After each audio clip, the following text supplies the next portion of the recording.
So I would just like to welcome everyone to the 2021 Lunch and Learn webinar series, hosted by Friends of Birmingham Botanical Gardens and presented in partnership with the Alabama Cooperative Extension System, the Alabama Green Industry Training Center, the Jefferson County Department of Health, Jefferson County Commission, City of Leeds, Alabama, City of Birmingham Stormwater Management, and the Stormwater Management Authority Incorporated.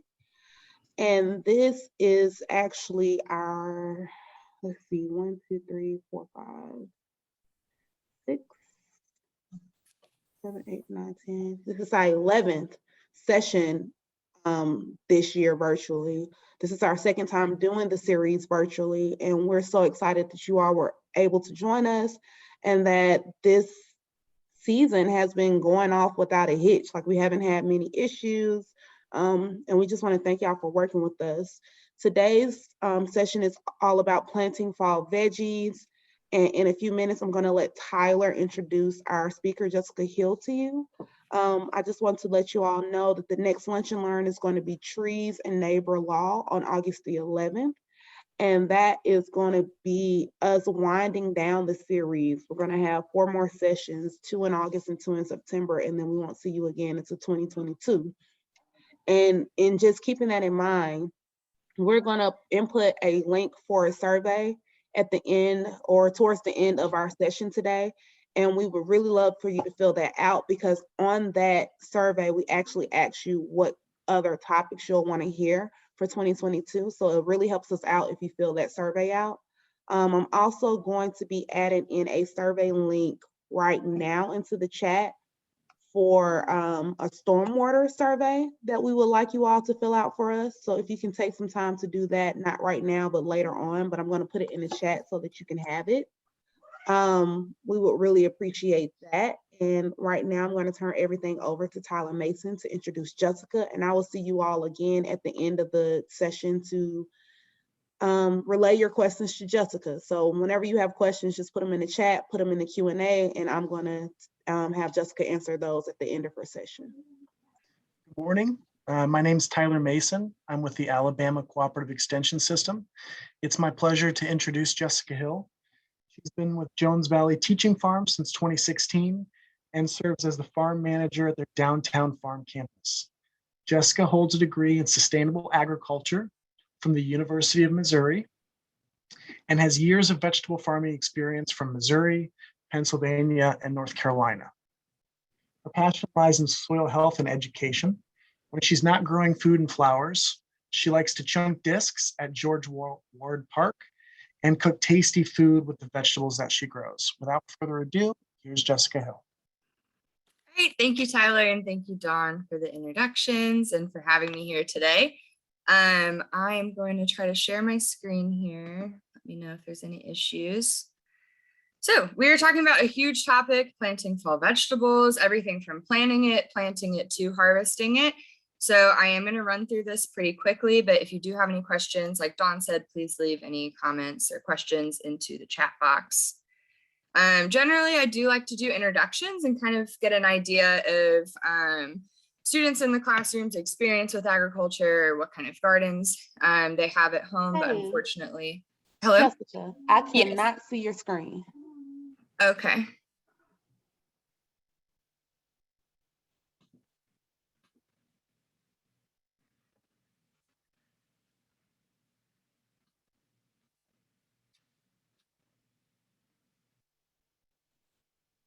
You can see me though? Yes, I can see you. Did you hit share the screen? Oh, here we go. Okay. All right. Is that good? That is perfect. Okay, wonderful. So yeah, like I was saying, like to kind of get an idea of what people are doing gardening wise, but with this being virtual, do not have enough time for that. So I'm going to run through what I think is relevant. And if you have any questions, enter them in the chat. So just to start, I wanted to give a little bit of background on Jones Valley Teaching Farm, because I think this is one great resource that Birmingham has to offer for gardeners and students. So Jones Valley Teaching Farm is a nonprofit in Birmingham. Our mission is food-based education. So we have gardens at 6 different Birmingham City schools and one that's not on a school campus. And at the school campuses, we're using the gardens to teach Common Core curriculum. So math, science, social studies, history, that kind of stuff.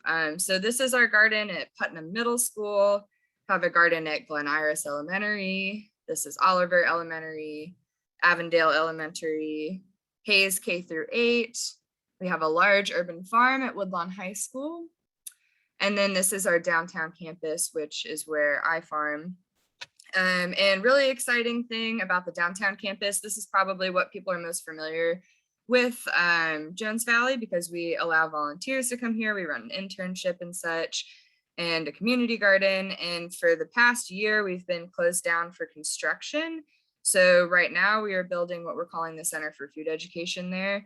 And this will be a way for Jones Valley to open up to the larger city at whole. So, you know, we've been really insular the past few years, really focusing our energy in Birmingham City schools.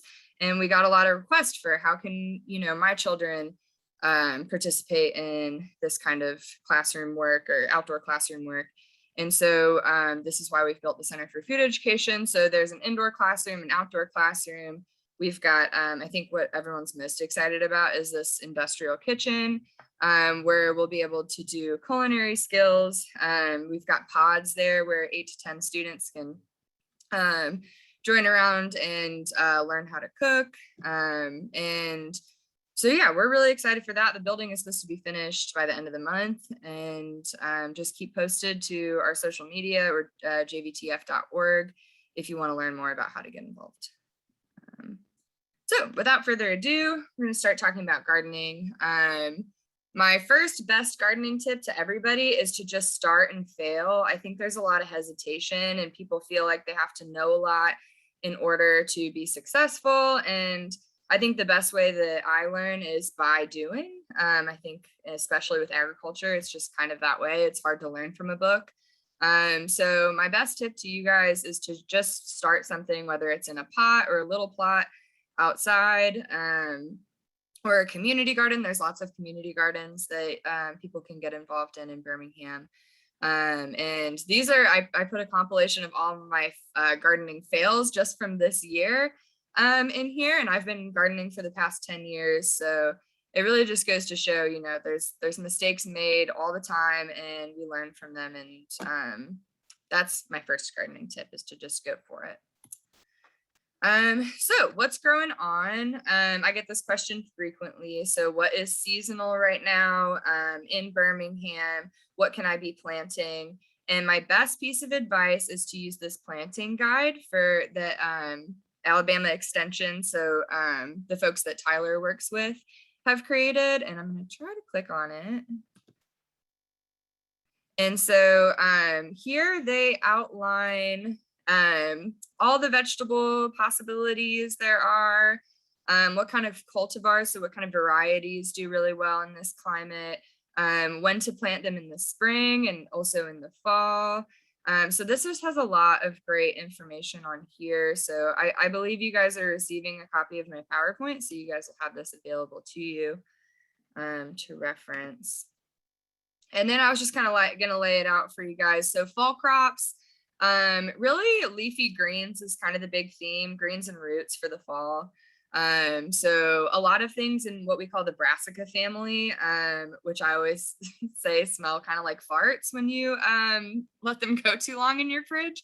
So those are things like kale, collards, mustard, turnip greens, spinach, Swiss chard, lettuce, things called heading brassicas, so things that kind of make a head, like cauliflower, broccoli, cabbage, bok choy, Brussels sprouts, kohlrabi. All of the roots are in season in the fall, so carrots, beets, radishes, turnips, onions, garlic, potatoes, and sweet potatoes. And then there's some kind of miscellaneous stuff. You can grow beans in the fall. You can do summer squash in the fall as well as winter squash.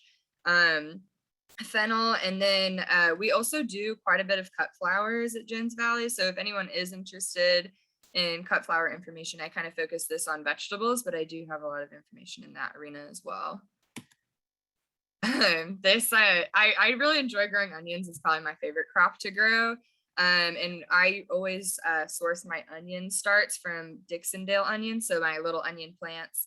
And they're just a great resource. They're a Southern company, so they are out of Texas, and their hotline's really good if you have questions. And then they have a lot of interesting information about onion growing. So I highly encourage onions. My second best gardening tip is to start early. So I think that one huge misconception about fall gardening is that it starts when the weather starts to cool down, but actually you should be starting last month. So I kind of put out a calendar. This is the calendar that I use for our garden at Jones Valley in this climate. So last month, me and the crew were working on crop planning. So laying out what crops we want to grow, what varieties, where we want to put them, what kind of spacing we're going to do, all that kind of stuff, so that we have a plan and we can order materials. It's another thing that we'll do in June. So I went through all of our irrigation equipment, all of our tools and mulch, and our old seeds, and tried to figure out what we need to order, because you really want to start ordering in June any of your seeds and any materials that you're going to order offline, so that you can make sure that they're there by July and August when you really start planting. So we start planting all of our fall crops in July and August. And I think this is another mistake that I see gardeners make, is they wait until it cools down to start planting. But the best advice that I can give you is to plant when it's still warm outside. So these plants really, they want some warm weather so that they can establish a nice root system. They can get a nice, head of leaves. And then when it goes into the cooler months, they're going to be much more capable of surviving frost or insect damage or heavy rain. And they're really not going to put a lot of growth on through the winter. So a lot of the crops that we grow, we start in July and August, and I don't rip them out until the next spring, because our climate is so mild in the winter. You can really take all of these plants through the winter, even without frost protection. So I'm talking things like collards and kale, cauliflower, broccoli, all those really hardy greens you can take through to the winter. But the most important thing is that you start them when it's hot, so that they get a good amount of growth on them before it gets cold. So in July, if you're lucky enough to have a greenhouse or, some sort of setup in your basement, this month we're starting our seeds in the greenhouse. Actually, our greenhouse manager just started this week. And then we're also starting direct sow our roots. And I'll get into that in the next slide. We're going to talk about what transplanting versus direct sowing means, and which plants do best for direct sowing and which ones do best for transplanting. And then also in July, I'm really getting all my land ready as well. So I'm making sure that I've got empty beds that I can fill with my fall crops, and making sure that there's mulch laid down and that I have irrigation down and everything's ready to go. And then lastly, in July, I'm also sowing my winter squash and my sweet potatoes. August is when we start transplanting. So if you are starting things indoors in July, I recommend the end of July to start things indoors. And then by the end of August, those things are ready to go outside. So we'll start all of our transplanting then. And then we're also continuing to direct sow roots and greens. And really you can transplant and direct sow through to, I don't know, maybe like mid-October. And that's when I would really cut it off and say that you really shouldn't, you missed your window for the fall planting. Because once it cools down, it takes a long time for things to grow. And they're just not as hardy, and they'll be much more susceptible to weather and pest and disease damage. And then in October is kind of a fun time for a few random things. So in October, I'll plant strawberries, onions, and garlic. Strawberries, I like to plant in the fall because, again, you want to get them to have that nice root system and some foliar development. So, but by the time they start fruiting in the spring, you'll have a really nice crop versus if you were to plant your strawberries in the spring. And then, yeah, like I said, planting the last of your root crops, and then any overwintering flowers. If you're a flower kind of person, or any spring blooming bulbs can be planted in October. So I was asked to talk about kind of some local places to gather gardening supplies. So in terms of seed companies, I have a lot that we use. Johnny's is probably the one that we use the most. They just have like a lot of really good standard varieties for things. Baker Creek is super fun. They're a Missouri company, and they're also go by Rare Seeds. So their team travels all across the world and collects seeds that are super cool. So they hold some of like the rarest varieties. So I always like to check them out for fun stuff.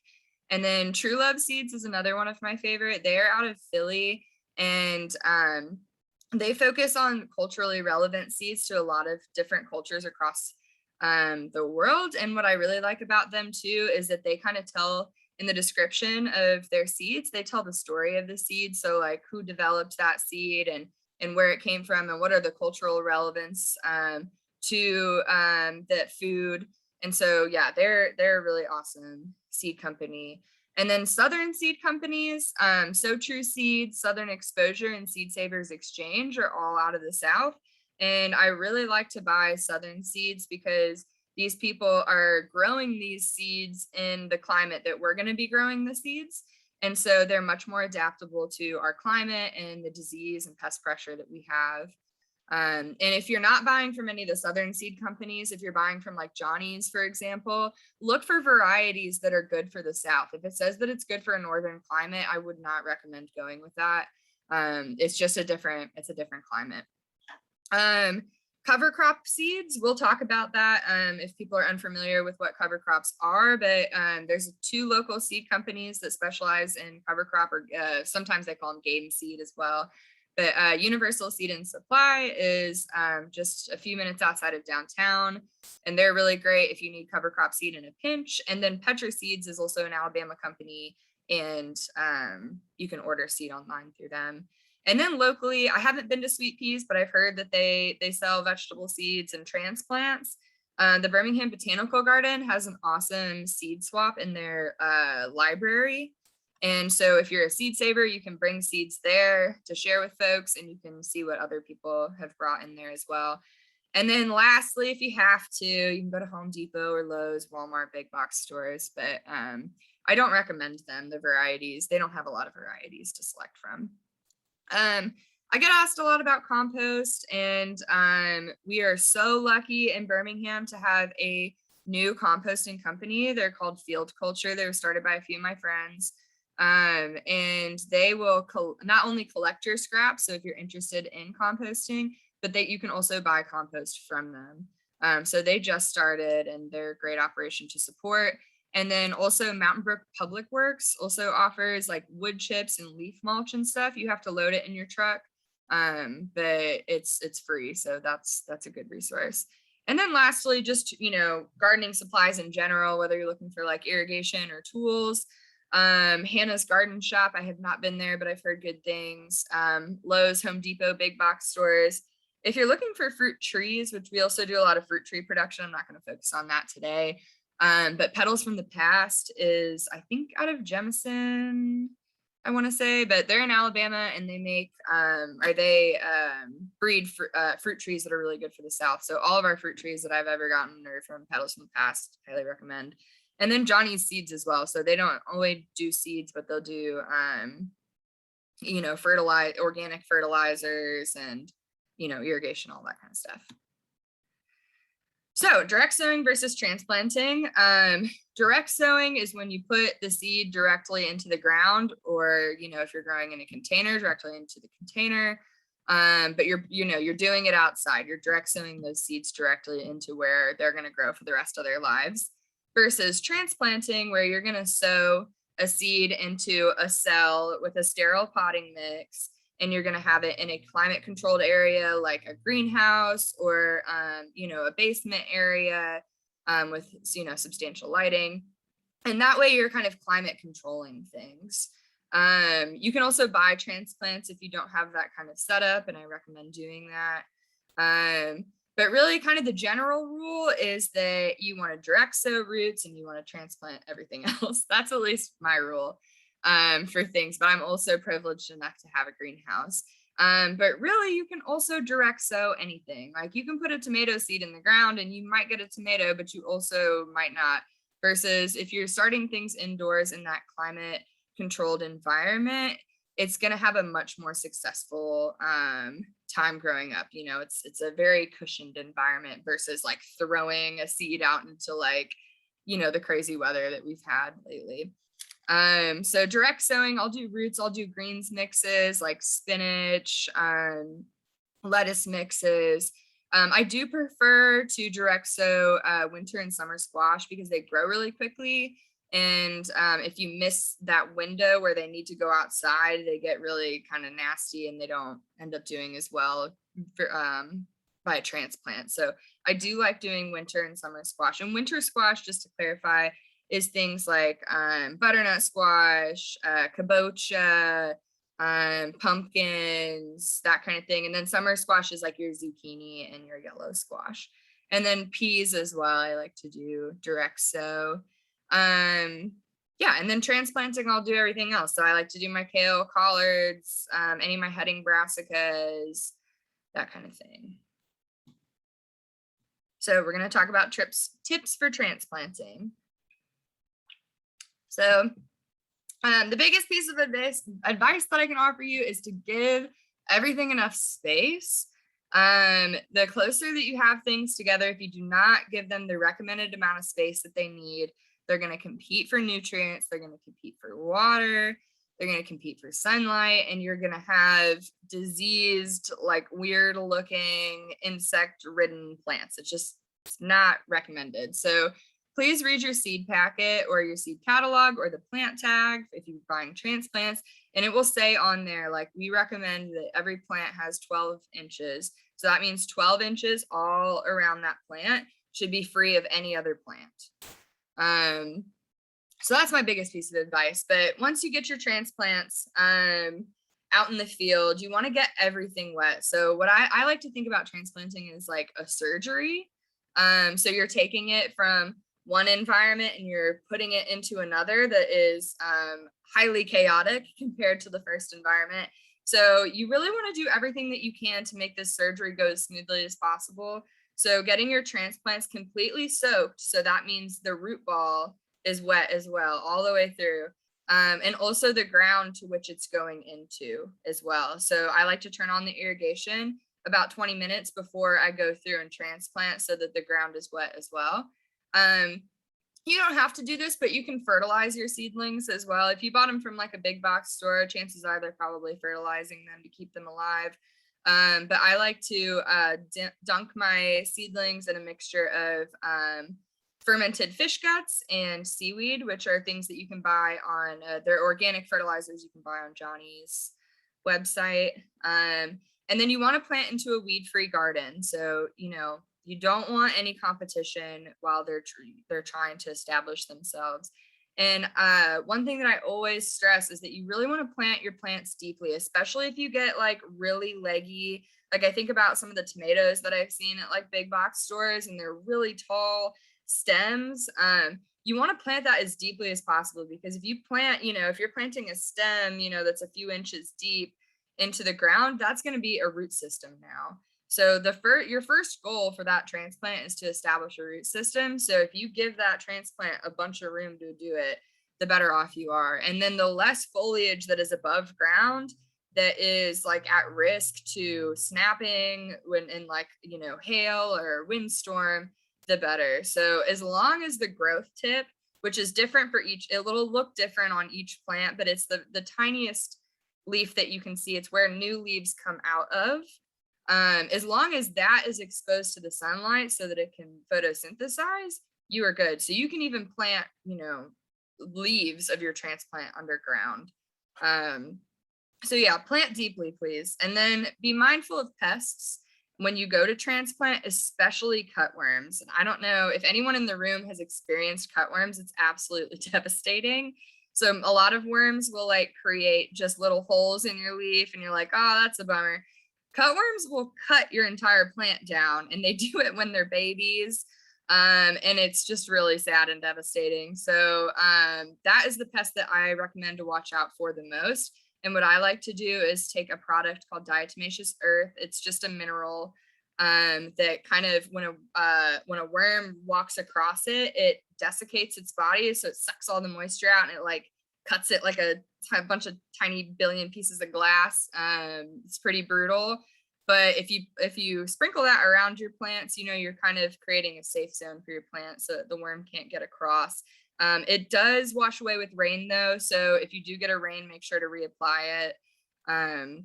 But if you stay connected to Alabama's Extension's Pest Watch, they'll tell you when, you know, it's cutworm season, but they're especially bad in the fall. Another thing that you can do for pests is row cover. So it's kind of like a blanket that will go over your crops to keep pests out, but they do not work for cutworms because cutworms are a soil-borne insect. So they'll work for like more like flying insects, like if you have flea beetles or harlequin beetles.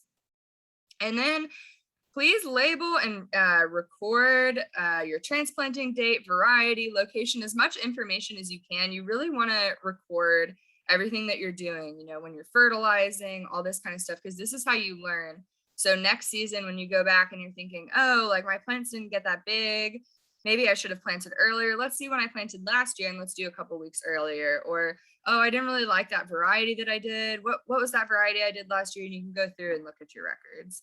And then also just consider mulch. So this product we have out here is called paper mulch, and it's a biodegradable organic paper. And you know, anything that we can do to keep weeds down as an organic farmer is good in my books. So you can use the paper mulch product. You can even use cardboard, leaf mulch, grass clippings, anything. So keeping the weeds down will save you a lot of time. All right, direct sowing.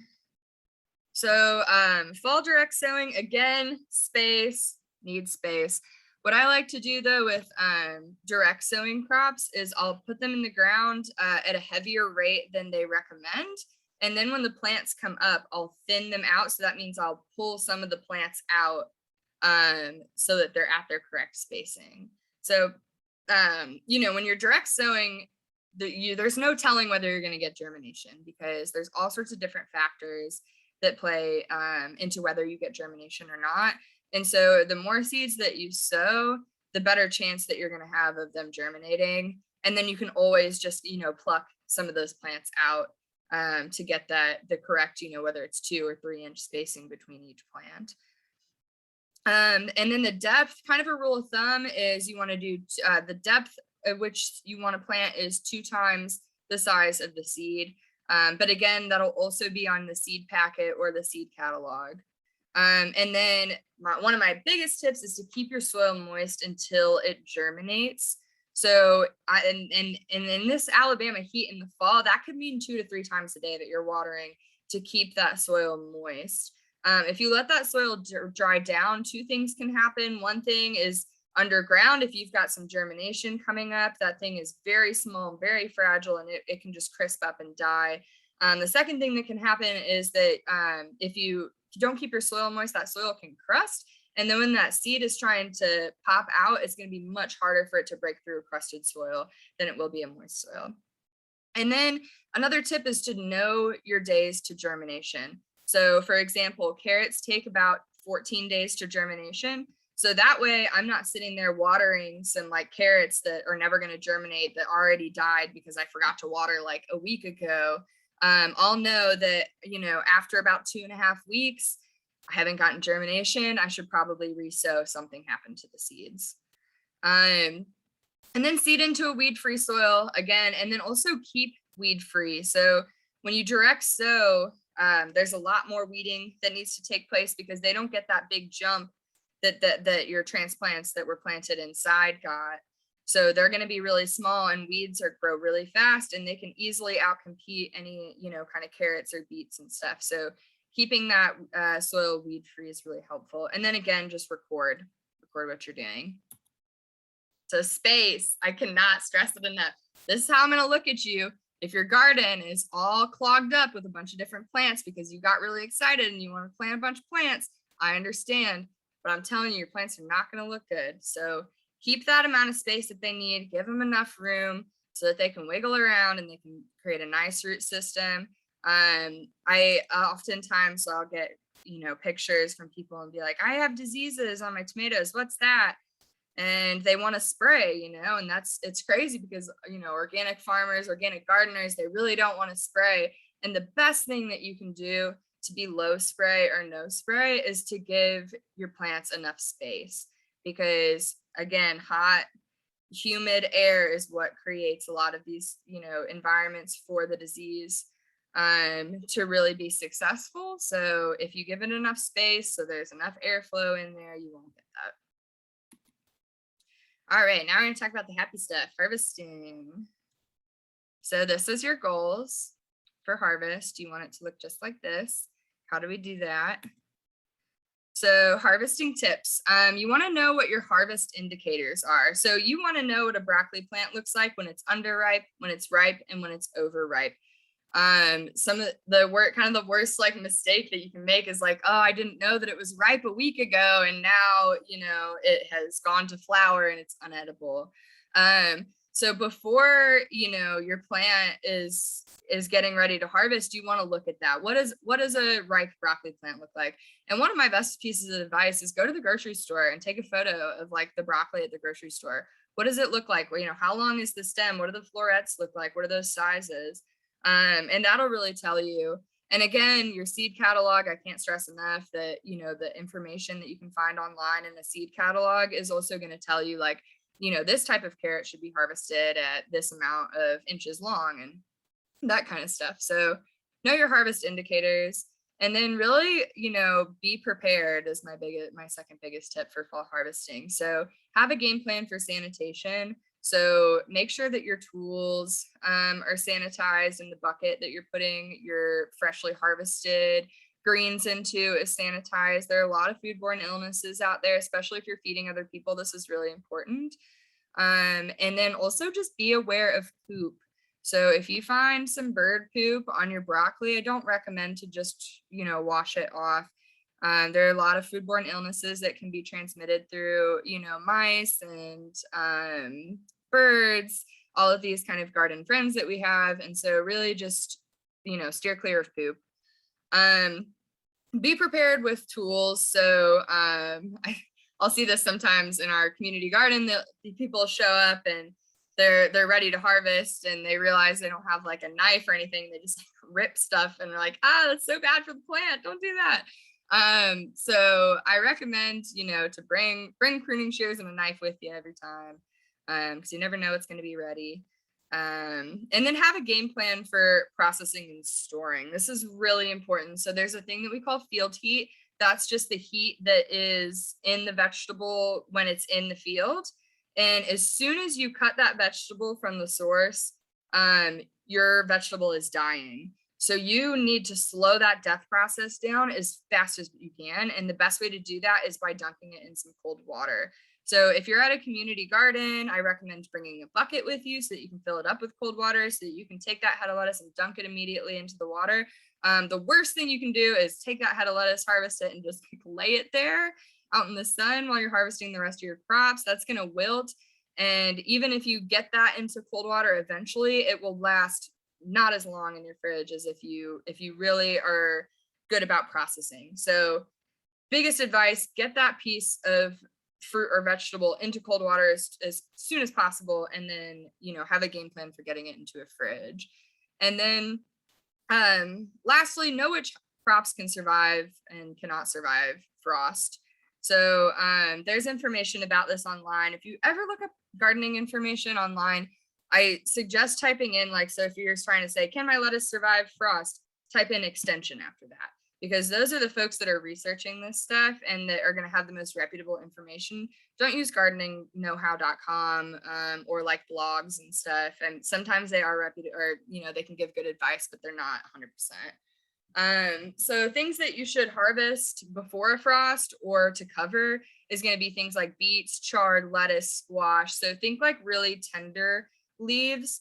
things that have really hardy leaves like kale, collards, broccoli, those are going to be fine to survive through a frost. So, and then lastly, there's also a difference. So we have frost is at 32, a hard frost is at 28. And a hard frost, if you get that for a sustained amount of time, can take out, just about anything. So sometimes, you won't be able to get a crop to go through the winter, but generally in our climate, you're good to go to get, hardier greens through the winter.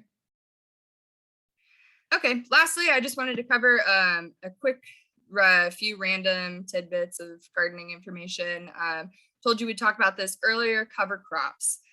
So on the left is a picture of, this is actually a summer crop called a summer cover crop called sun hemp.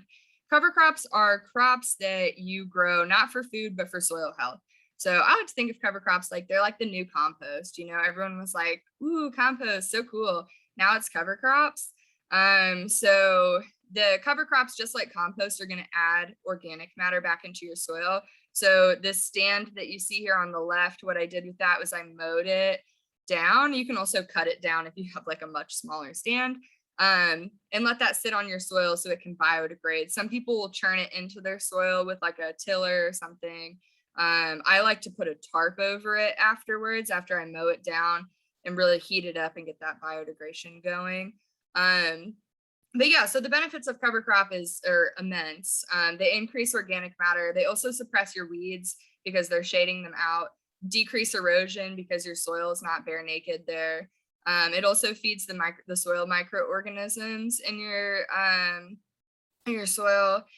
They can also fixate nitrogen, which is super cool. So some cover crops in the legume, or all cover crops in the legume family, so like beans, things like crimson clover or legumes. This sun hemp is a legume. And what they do is they grab nitrogen from the air that plants can't use because it's in a certain form in the air, and then they can fixate it into a form that is usable. So once you mow down, a crop of legumes, that's adding nitrogen back into your soil. So you shouldn't have to use as much nitrogen fertilizer when you go to plant. And then lastly, it also increases biodiversity. So I like to pick varieties that flower as well, so that we can get some good pollinator action going on. And then I've just listed some varieties that are good for the fall. Tarping is awesome. You can do this not only with a tarp, but you can do this with like cardboard or an old blanket that you don't use anymore. But the process is that you're taking an empty field, or maybe a field that you just cut down a bunch of cover crops in that you want to encourage to biodegrade, and you put that tarp over the land. And if you have it over the land for about 4 to 6 weeks, it'll kill weeds. What I really, really like to do with the tarp is I like to water that bare naked land, and then let the weeds germinate, and then I'll tarp it, because it's like, ha, gotcha, germinated, and now you're dead. So that really helps. And then it also prevents any weeds from growing too. So any seeds that didn't germinate when you watered it, they're not going to grow underneath that tarp. It also prevents erosion. It warms up the soil as well. So you can plant a little bit earlier in the spring, and again, helps for biodegrading. Okay, I'm gonna go really quickly. Irrigation. So there's kind of 2 types of irrigations that we use on our farm. We'll do a drip tape irrigation, which is on the left, which I highly prefer, and then an overhead irrigation on the right. So if you're not, if you're at a large enough scale where hand watering is not an option, these are 2 things that you can do. So drip line, some people also use soaker hoses. It's similar, but you can see right where the bees are all congregating, there's a slit there where there's water dripping out. And that's really great because you're conserving water. You're not just like tossing it around willy-nilly, and you're getting that water to where the plants want that water, which is at the roots. So drip tape irrigation is great. I only use overhead irrigation when I'm germinating root crops. So like I said, you really want to keep that soil moist until you get germination. And with drip tape, the spacing is sometimes like every 12 inches. So you can't guarantee that it's going to soak the soil evenly. So I like to use overhead irrigation when I'm germinating root crops. And you can also use like, your hose and do overhead that way. And then once I germinate, I'll put them on drip tape as well. So really into conserving water. All right, so I've said this so many times, but utilize your seed companies. I'm going to show you how to do it. So I made this little video here. So like I said, we use Johnny's seeds a lot. And one of the types of carrots that we grow is called Bolero. It's a storage crop, beautiful little pencil shaped carrot. And on the seed catalog, it'll, give you some information about the seed, what, diseases it's resistant to, what type of carrot it is, what kind of flavor it has. And then you go down, and this is where the bread and butter is the growing information. So you can get, what kind of soil it grows best in, how you want to plant it, how, the spacing you want to plant it at, any kind of diseases that you should look out for and how to fix those, as well as insect pests, how to harvest them. So literally it says dig these carrots and like about 3 weeks before it cools, they've got all this information on here just for this variety of carrot. So I cannot stress enough that if you're looking for information about a specific crop, to use your seed company. And it's not just Johnny's that has this. Any of the seed companies that I recommended will have that kind of information for you. Okay. All right, and then lastly, I just wanted to shout out Extension. They're one of my favorite groups of people. They are free gardening advice. Crazy. So Extension, if you think about farmers back in the day, they didn't have the internet to just Google what's wrong with my tomato, or figure out what's the newest, hottest tomato variety on market. So that's what Extension was created for. Is they're a resource for farmers. So if you have any questions, this is the Jefferson County information. You can give them a call. They'll even come out and look at your garden. They're super awesome folks, and they're really knowledgeable. And yeah, I can't recommend them enough. And they also created these cool apps. So there's 2 apps here that I've been using.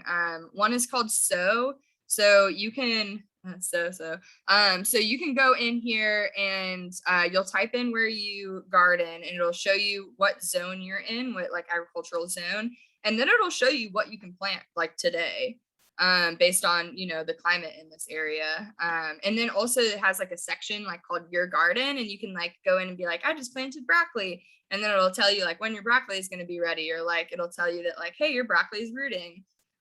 So really awesome app, especially for beginners. And then the Farming Basics as well is really helpful. So if you're out in the field and you look at this lettuce and you're what is that disease? I have no idea. You can go into Farming Basics and you can click lettuce and look through all the different types of diseases that affect lettuce. And they have pictures on there and people that you can call. And it's a really great resource. And that's all I got. So I'm ready for questions whenever you guys are. Hey everyone, I just want to reiterate what Jessica said about Extension. They are a great resource, and along with the Extension group that she sent y'all that are downtown, just remember that we have an Extension office on our site, and Tyler is a part of that Extension office, and they're there to help you as well. And we also have a diagnostic lab on site, so if you have any type of disease or pest that you're trying to get identified, you can always bring that to the gardens and let our extension agents there diagnose that for you. So we're going to jump into questions. The first question is coming from Anne, and she's a teacher in St. Clair County, and she wanted to know how she can start a similar garden project as the ones you were mentioning at the schools. Yeah, we get that question a lot. Jones Valley has been around for 13 years now. I've been with Jones Valley for 5 years. So I came when the gardens were all set up, which is kind of nice for me. I didn't have to do all that heavy lifting. But really, talking to the administration, making sure that there's somebody that is going to be paid to do that work is really important, I would say. I think that, what's really unique about Jones Valley is that we pay an instructor to maintain that garden space. So we're not asking anybody at the school to maintain that garden space. And there's a lot of organizations that'll build gardens and then be okay, there's your garden, bye. And then, the staff, they're already so busy with what they're teaching already. And so you really want to make sure that you have somebody that is paid to maintain that garden space. So that would be my first suggestion. Also, that's kind of the purpose of the Center for Food Education, is we'd like to share that information.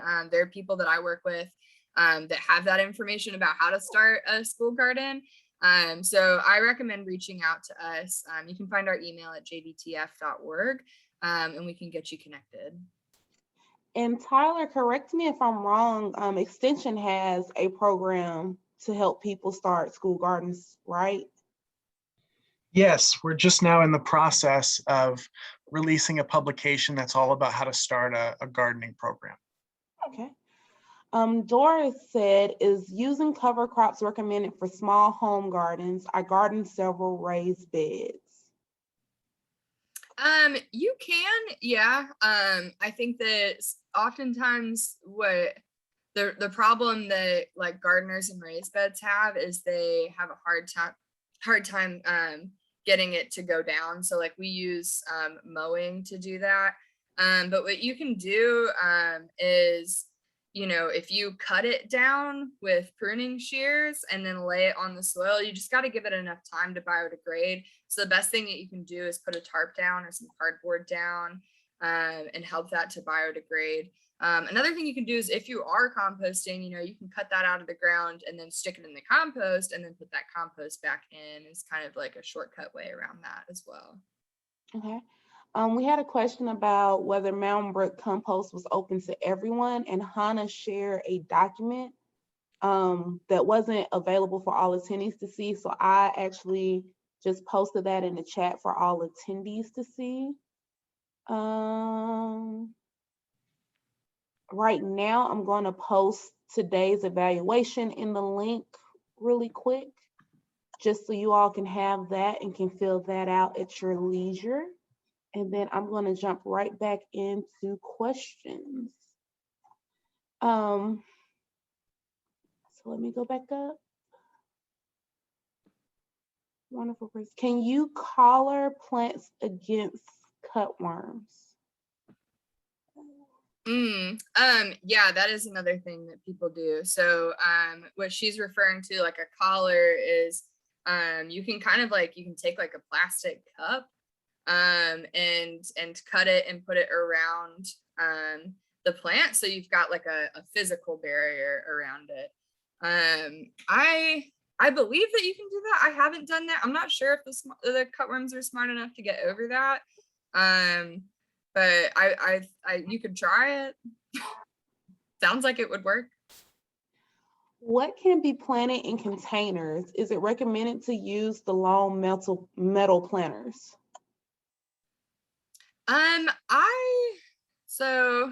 I've seen people do the long metal planters, and I've seen them successfully work.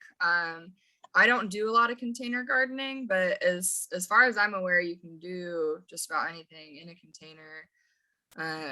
You know, the most important thing is still treating that soil as you would if it was in ground, and really making sure that it's amended and fertilized.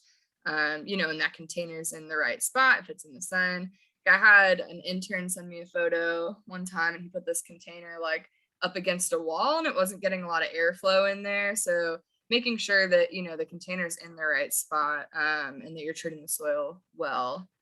I don't see why you couldn't do that. Okay.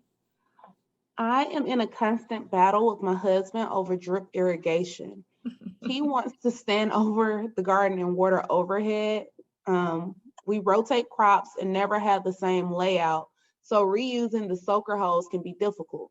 Can you recommend a different way for drip irrigation that is not crazy expensive to redo each year? Okay.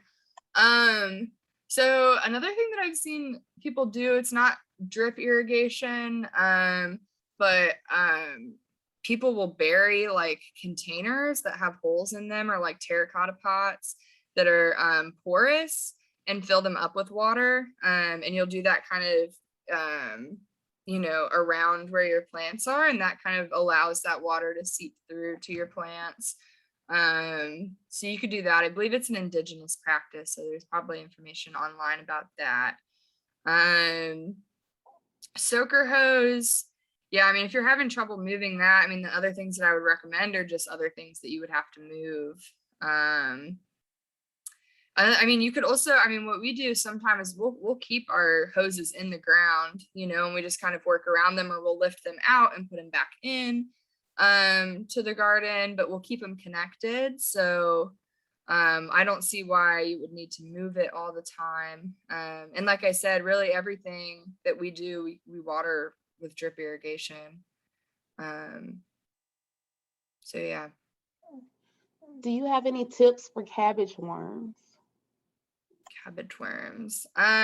So yeah, I think, you know, the best thing to do is to be monitoring things.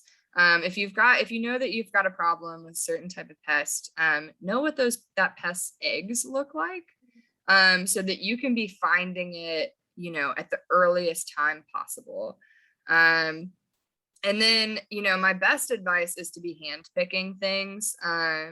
You know, on a larger scale, that's a lot harder to do. On a smaller scale, you know, it does take time, but it works really effectively. You know, and the thing that there's a system we use called integrated pest management. And the best thing that you can do is really to prevent those pests from coming in the first place. So there are a lot of different cultural practices, including spacing your plants at the right spacing, and keeping those plants healthy and fertilized is really important. You can do row cover.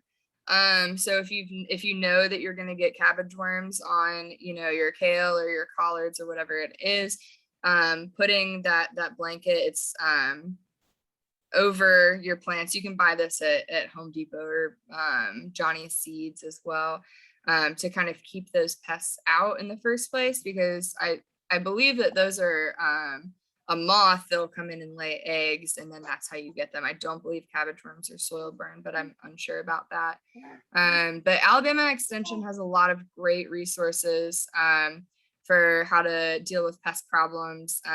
But in general, if you've got a worm pest, so whether it's a cabbage looper or a cabbage worm, there, you know, certain products like BT work really well on worms. That's an insecticide. Spinosad works really well for that. Horticultural oil, diatomaceous earth, that kind of thing. Okay. My collards are still growing from last year. Will they still continue for another season? Your collards are still growing from last year. Well, let's see, it's July. Yeah, if they were planted in the fall of last year, they should be, if I'm guessing correctly, they're probably getting really tall right now.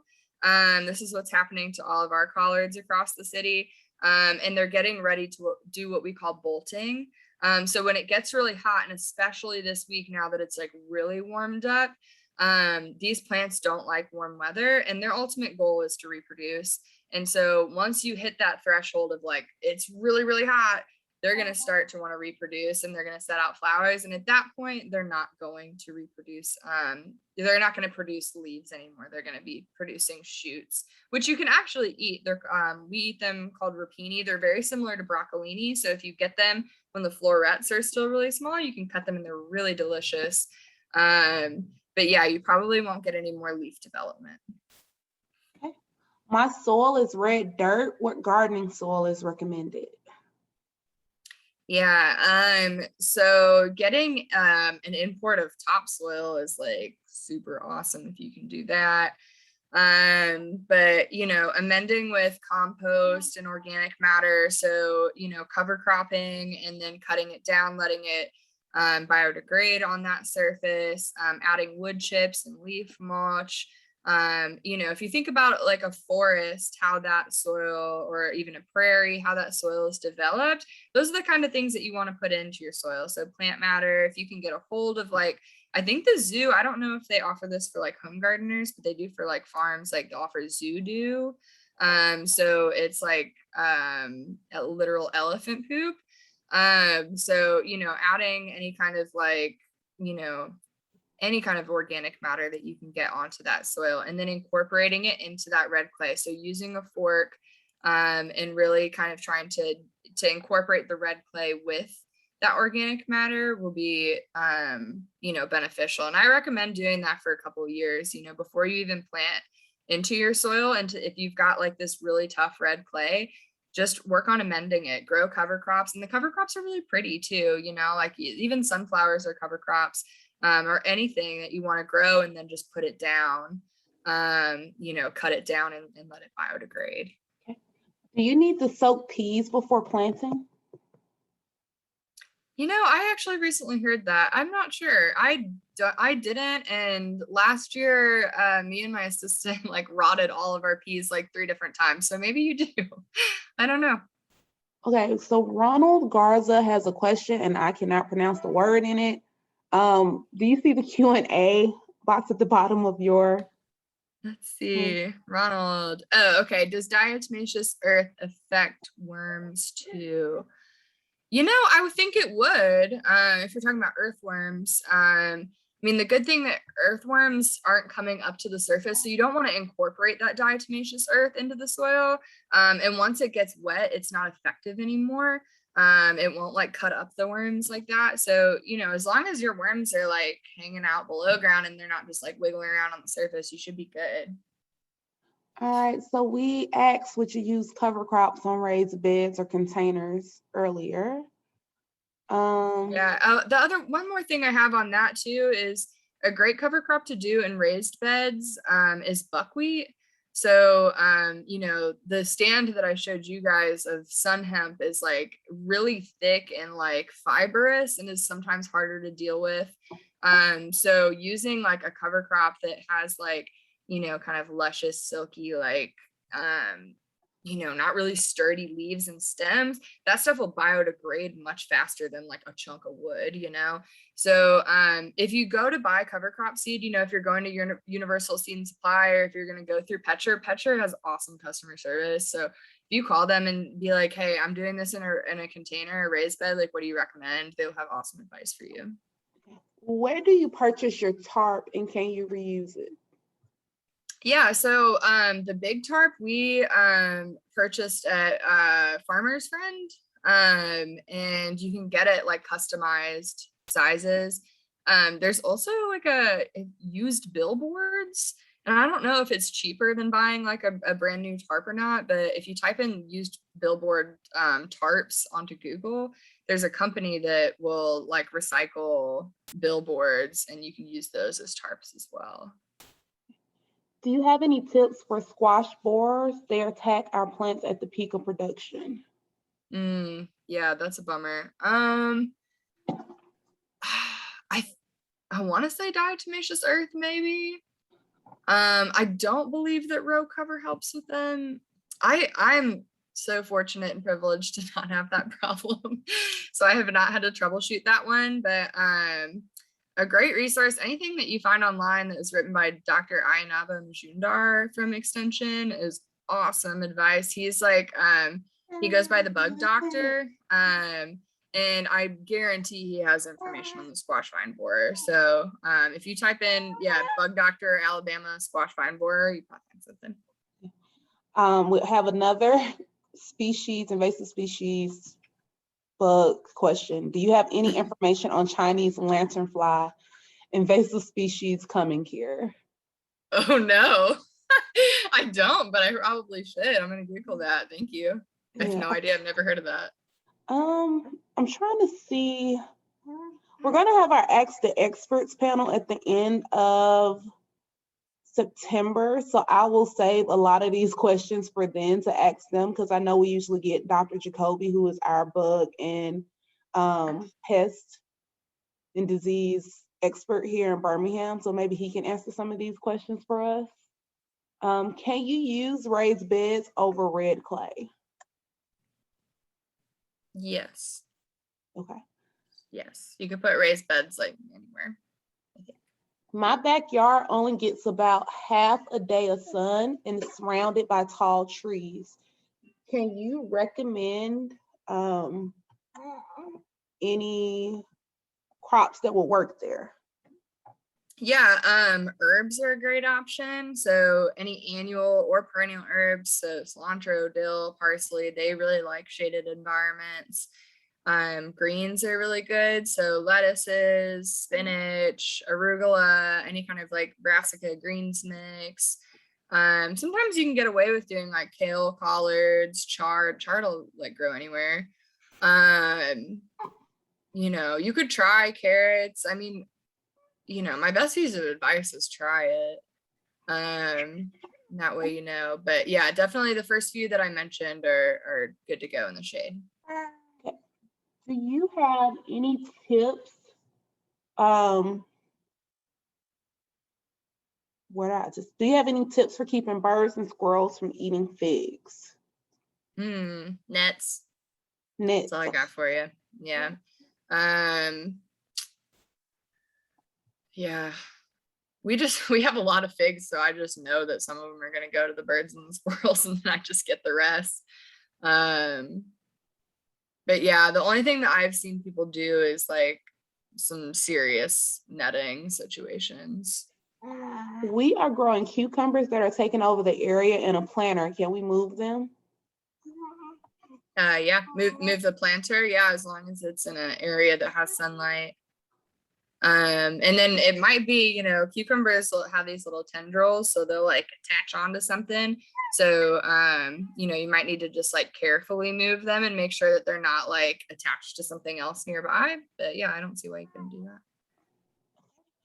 Yasmin just said that she does not have a question, but she just learned 2 days ago that she overlooked 2 to 3 radish plants and now they are flowering and seeding. And she heard their pods are good for eating in Asian cooking and pickling. Yeah, shout out to Yasmin. Hello, this is one of my coworkers. Thank you for bringing that up. I think, you know, there are so many things that are edible that we just don't eat because we're not aware of them. And that's why I really love True Love seeds and Baker Creek seeds, because they really bring a lot of these varieties that you're not going to see in the grocery store to gardeners to introduce to their friends. So I personally have not eaten them and I don't know. But you know, I don't see why you wouldn't be able to. A radish isn't going to be poisonous if it goes to seeds. So go for it and let me know. Bring me some to work. All right. Well, that is all of our questions. Thank you so much, Jessica, for leading your session today. I feel like it was really informative. We learned a lot. I'm going to be using a lot of your tips now because even though I worked at the gardens for about 7 years, I have not dared do what the gardeners do at the gardens at my house yet, but you made me feel a lot more confident. Thank you, Tyler, with the extension for introducing Jessica today and chiming in with letting us know what all extension is able to do for us along with Jessica. And I hope that everyone that attended the session learned something today and that you found some really great resources. We will see you all again on August the 11th for Trees and Neighbor Law. And I also just want to remind everyone that the next electronics recycling event is going to be October 9th in Birmingham at City Hall.